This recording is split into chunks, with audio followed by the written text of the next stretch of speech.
Our university application process portal is called the Tiger Tracks portal. Real easy to use, very user-friendly. So that's something we have going. We're also available on the Common App. So, try to make it as streamlined, as easy as possible to apply to the U of M.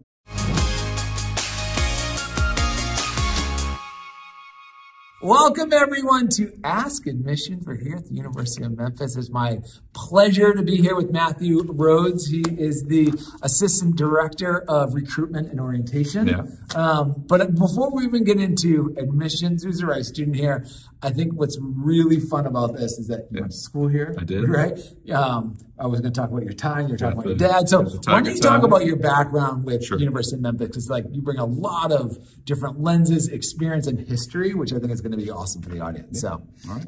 Yeah, so I am a third-generation graduate of the University of Memphis. My grandmother graduated from our College of Education back in the day. My dad graduated from our College of Business. I am a graduate of the College of Arts and Sciences for undergrad, and my master's degree is from our College of Professional Liberal Studies. And so third-generation grad of the U of M. I'm also a second-generation employee. My mom worked in the Dean of Students office. My dad worked for physical plant. Mom retired just a few years back. So how great is that? Yeah. Is there anyone who knows more about the University of Memphis than you? Probably. I'm sure there are. A lot of history. I don't want to I know. Claim that, but I've been here for a while. You've been here for a while. You got a lot of history here. It's great. Because this is going to be an awesome episode. Yeah. Just the students and just the whole feeling we've had in the college tour and being here. It's just so welcoming. So, but let's talk about the admissions process. And let's just start big picture. Who's the right fit? Right. So at the University of Memphis, kind of the first thing I'd like to say is, there's a pathway for everyone at the U of M. But within that kind of lens, we have the ideal student, so to speak, would be someone who is ready to grow and make a positive impact on their own lives, on the lives of their family, their community, and indeed the world. Someone who is ready to ascend to kind of the next thing of their next step of their aspirations for life. So. Yeah. And that's everyone. It should be everyone. That's right. That's right. Yes. Let's just say, someone, whether they're watching this episode, whether, we do stories in this episode on people that, grew up right here in Memphis, and we've had them from out of state Maryland. We have international students we talk about from India. So regardless of where they are on, planet Earth, they're interested in U of M. They want to take that first step. What is your best advice for them on that? Yeah. So if they kind of have a pretty solid idea of what it is they want to study, and it's something that we offer, then I would say encourage them, go ahead and submit that application. So memphis.edu/admissions is a good landing page to get you started on that. Our university application process portal is called the Tiger Tracks portal. Real easy to use, very user-friendly. So that's something we have going. We're also available on the Common App. So, try to make it as streamlined, as easy as possible to apply to the U of M. And, outside of that, if you have any questions that you need to ask and inquire about before you're ready to take that step of applying, we're always here for you. 901-678-2111 is our phone number. And we are happy to answer your questions or emails or whatever it might be. We're here to help. And I'm glad you say that, because I think it's really important, especially, there's over 50% of, I believe, the student body here is first generation, right? So around there. Our freshman class last year was a little over 50% first generation, and we have a lot of support for that particular population. And that's why I think it's really good to just talk about, it's not, I know sometimes it's hard to navigate an area that you haven't navigated before. I've been there before. And so there's nothing better than picking up that phone. Yeah. And I know as the generations go on, it's harder and harder to do that, but I just want to encourage that there are people like Matthew here, and there's many people here to help support and guide. So as soon as you're interested, they just need to know who you are. That's right. So you can kind of grab that baton and take it to the next level. If you raise your hand, then we're going to call on you and answer whatever questions you have. We're very intentional about supporting our students at the U of M, regardless of what their background might be, whether it's a third generation grad or a student who's never even thought about going to college before, right? Like I said, there's a pathway for everybody here. Yeah. What's your advice to someone out there, that a student who it would be first generation, and they've, they're interested in higher education, they're interested in the U of M. What's the first thing that you would say? You should do this. that can help you figure out that next step. Okay. Besides coming to the actual campus. But I mean, right. Okay. That's nothing better. There's nothing better than coming to a campus. But I'm just trying to, that first generation student that's out there that's like, oh, I'm interested. What's the first step one? Yeah. So one thing that I would say is just thinking about it from a timeline perspective is the earlier that you can kind of make that decision and take a step of reaching out to us and providing that inquiry, the more time that we have to make sure that you have a great understanding of what it is that you need, the steps you need to be taking, right? And that has to do with things like getting your application on file.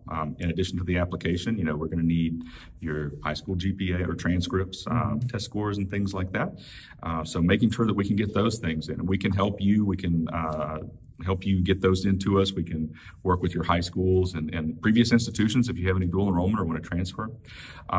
Then there's questions about financial aid and scholarships, right? And that is something that I think might even be more intimidating for a first generation student than just the application itself. So we want to make sure that we're taking care of those things as early as possible, because particularly when it comes to scholarships, there's going to be certain deadlines here and there. Yeah, that's great. We're going to do another digital series on navigating financial aid, because it's such a complicated area to try to figure out. So if you're watching this and you want to learn more about this, but we can talk about it as well. Let's talk about just the admissions requirements. Okay. What do those look like? Yeah, so we have a holistic review of our applications at the U of M. We're going to take a look at high school GPA, of course. We are going to be looking at ACT and or SAT scores, so whichever one of those you may have taken. So we're going to look at that. There's the things that are more academic and curricular as part of the admissions process. We're going to also look at some of the extracurricular things too. What are some things that you may have been involved in high school outside of the classroom that make you stand out, right? So we're going to be looking at those things. So it's important to submit the application, get us all the information that we need. Once we have those requirements on file, we'll be able to make a decision for you within about a business week or so is the goal for that. So try to make it quick. That's great. That's great. Very helpful. There's really few R1 research, one institutions in kind of metropolitan areas. You want to talk about that a bit? Absolutely, yeah. The University of Memphis, we are a Carnegie R1 research institution. Which is very impressive, everyone. It is, yes. Very impressive. There's something close to 4,000 four-year colleges and universities in the United States, and only about 150 or so, maybe a little bit less than that, are Carnegie R1 institutions. So we're very proud of that, and it does a lot of great things for us as an institution. It helps us to have, we have world-class faculty here. We have world-class facilities here for our students, and opportunities for students to be involved directly in the cutting edge of research for whatever they're studying, right? A lot of times when we think about research, we think about STEM and things like that. And we have that, don't worry.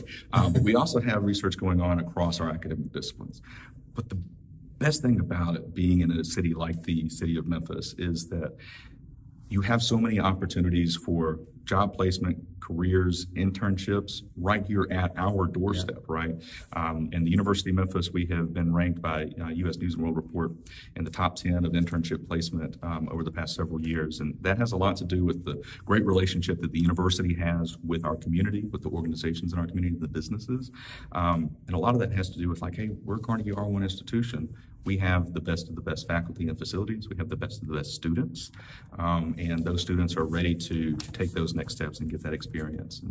And having a city like Memphis, being in a city as opposed to a college town, those opportunities are literally across the street as opposed to having to drive down the road. I'm so glad you brought that up, because I was talking to the president earlier today, specifically about this, the fact that you have Fortune 500 companies as your neighbor, your backyard. And he was going in depth on talking about there's a real partnership there. It really is. There is these corporations are almost like overlooking the curriculums, and because they're judging the product, the students that are coming out, because they need to hire them. That's right. And so what a blessing of a location when you think of that. It's a huge.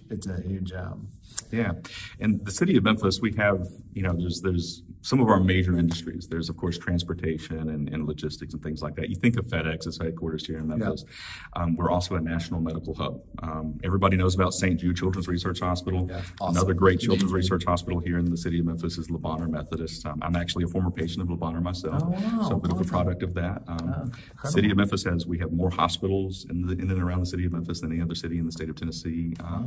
And so, all of our health-related programs, which there are many of them, nursing, health studies, and all of that, that, it's a great place to be for those kinds of things. And then kind of the other one would be tourism and visiting campus hospitality.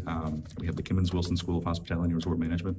Kimmons Wilson founded the Holiday Inn. Very first Holiday Inn was in Memphis. That's awesome. So, yeah, I would have, if I didn't end up, I was an international business major. Okay. My career and background makes zero sense to what I'm doing now. But it's funny, I always said that because I worked in, when I was younger, I was, bartending, waiting tables, always in the service industry. And I always thought if I did not end up in the world of like media and television, I would have loved that world. Yeah. Like I love just hospitality and hanging out with people all the time. Absolutely. Absolutely. It's great. It's like business and people all kind of mixed into one. I always love it. Well, listen, thank you so much for inviting the college tour here. Thanks for being part of this. Thanks for spending time with the audience here. Please, if you're watching this, you're interested, please reach out. This is an amazing team here. It's an amazing campus. And most importantly, I think for that first step, everyone's so darn nice here. And so just know there's going to be a warm, welcoming face and voice on the other end when you reach out. So appreciate it. Thanks. Take care, everyone. Bye.